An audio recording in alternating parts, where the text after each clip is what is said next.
What's up guys, Mickle here, and we just got a shocking new clip of Gary Gensler being directly asked about the Ripple SEC case. Now this is a topic he has completely avoided up until now, but just yesterday we got a shocking new video of him being confronted about the ongoing case. In this video, we're going to talk about that as well as XRP private ledgers. There is a lot of people in the XRP community saying private ledgers are a conspiracy theory. At the end of the video, I want to address that and tell you what I think. Make sure to stick around for that. You are not going to want to miss it. Like always, your support means so much to this channel. If you want to see more videos just like this, make sure to hit the like and subscribe button down below and turn on bell notifications. These three simple things go such a long way in helping this channel grow, and it really does mean so much to me. If you guys ever need a good place to buy some XRP, make sure to check out my favorite exchange, Uphold, down in the description of this video. With that said though, let's jump right into it, right after a quick word from the sponsor of this video.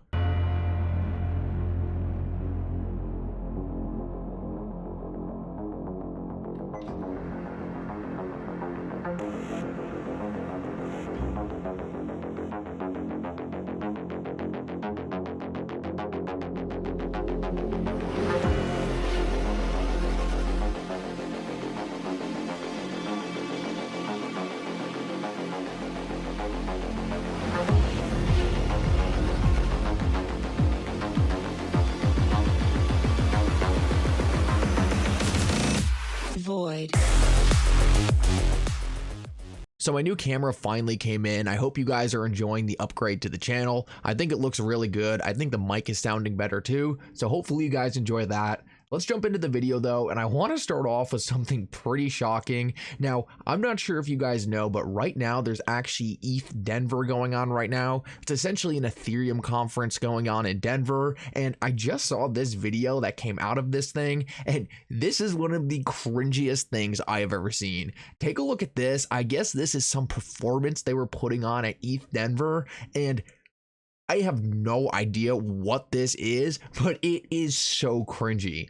Now, I think it's so funny that we have all these different people in the cryptocurrency space that give Ripple so much crap. They talk about how Ripple only works with banks, how XRP is a banker's coin, and then those same people will go celebrate something like this.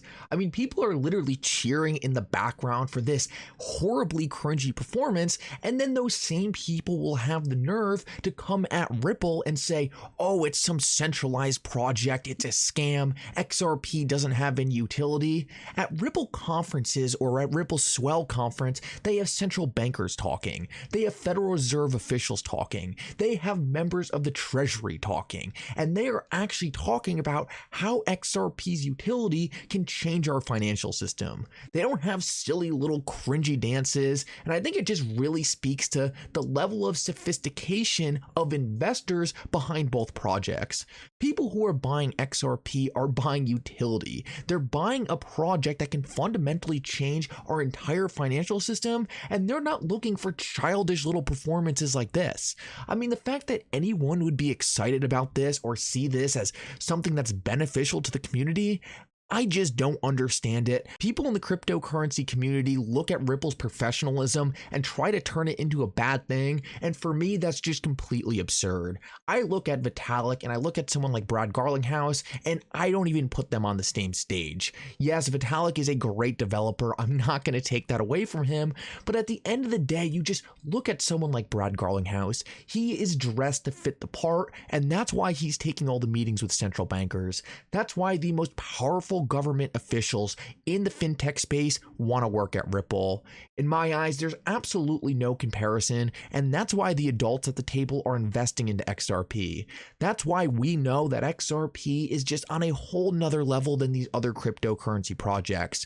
We actually have real leaders at the top of the project. We have real leaders behind Ripple that can get into a meeting with these high-level officials and actually get something done. These central bankers are never going to look at someone like Vitalik and actually take him seriously. I'm sure they respect him, and I just think it's absolutely shocking that people will try to take something like this and somehow turn it into a negative against Ripple. I only see it as a massive positive, and I am so happy there aren't things like this happening at Ripple Swell events. So now I want to move on and talk about the clip I mentioned in the intro of this video where Gary Gensler is directly asked about the ongoing case between the SEC and Ripple, and I give Bloomberg Crypto a lot of credit for actually doing this. I don't think they had very good follow-up questions, and I think they could have pinned him down a little harder here. Either way though, it was definitely a pretty bold move and I wasn't expecting it. So let me just play the clip and then we'll break it down. Listen up closely. What one particular builder in the ecosystem, the Ripple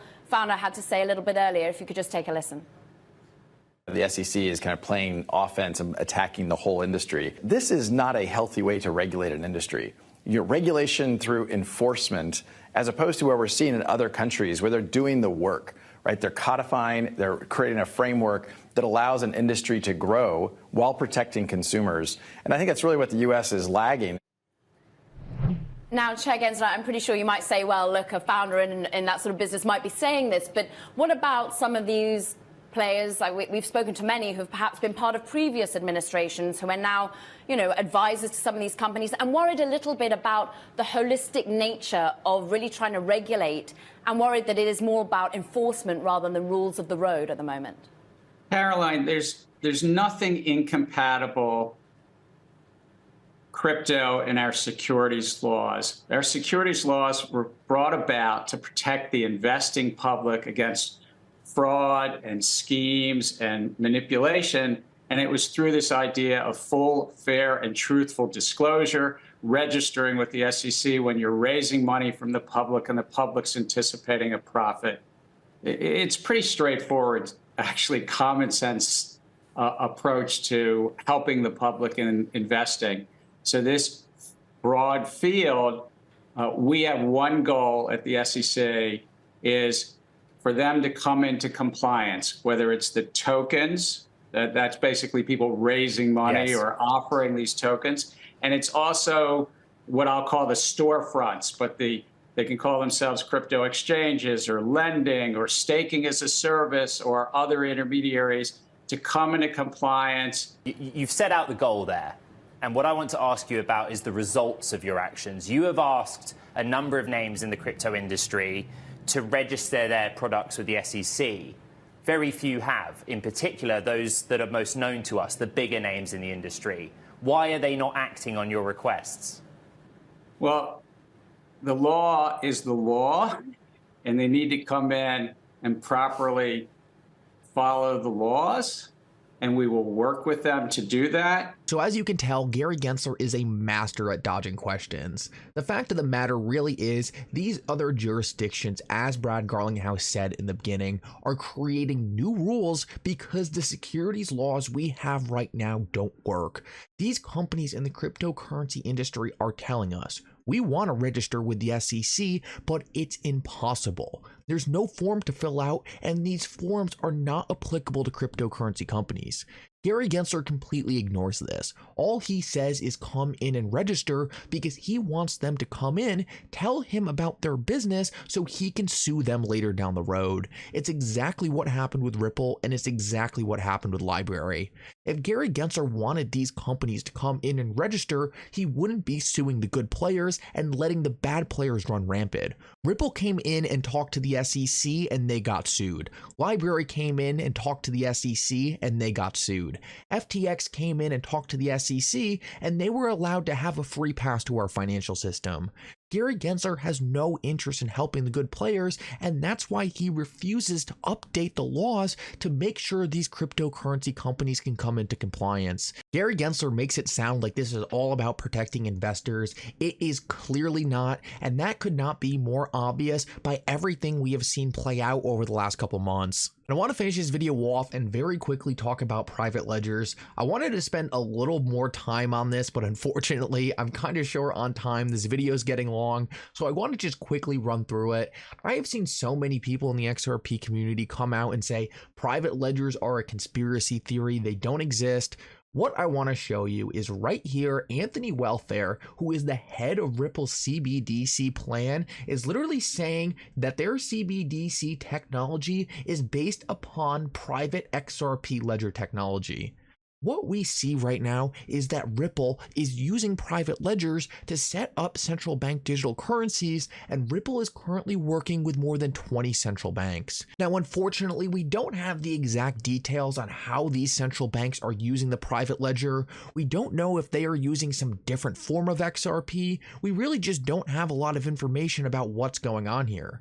But I think it's important to understand that Ripple 100% is using private ledgers. We just don't know the exact capacity that that's happening. It's not a conspiracy theory that private ledgers are being used. We just don't know exactly how they're going to be used in the larger system overall. Now, a lot of people hear the word private ledger and they get scared. They think, oh, Ripple has a private ledger. They're going to stop using the public ledger, and my XRP that I hold is going to end up being worthless because Ripple's just only going to use the XRP on the private ledger going forward. This is not what's going to happen, and all you have to do is look at the internet for the best reason why it won't happen. We need open, permissionless systems that anyone can access, and they can't be private. A private version of the internet never was going to work. A private version of the internet completely defeats the purpose of the internet. Now, there are many different companies who likely have private servers that they use for individual specified reasons, but all those private servers hook up to the public internet. The public internet is the dominant way information is moved all around the world, and the same is going to be true for blockchains, the internet of value. There's going to be private chains, there's going to be private ledgers, but they're going to be for very limited use cases, and they're always going to hook up to the public ledger where all the transactions are really going to be focused. It's simply how technology works. Technology is moving to a more decentralized, a more open format, and that is not going to stop at blockchains. Blockchains encourage the openness, and you just need to understand, private ledgers are going to be used, but that does not kill the value of the public ledger. It actually just enhances it.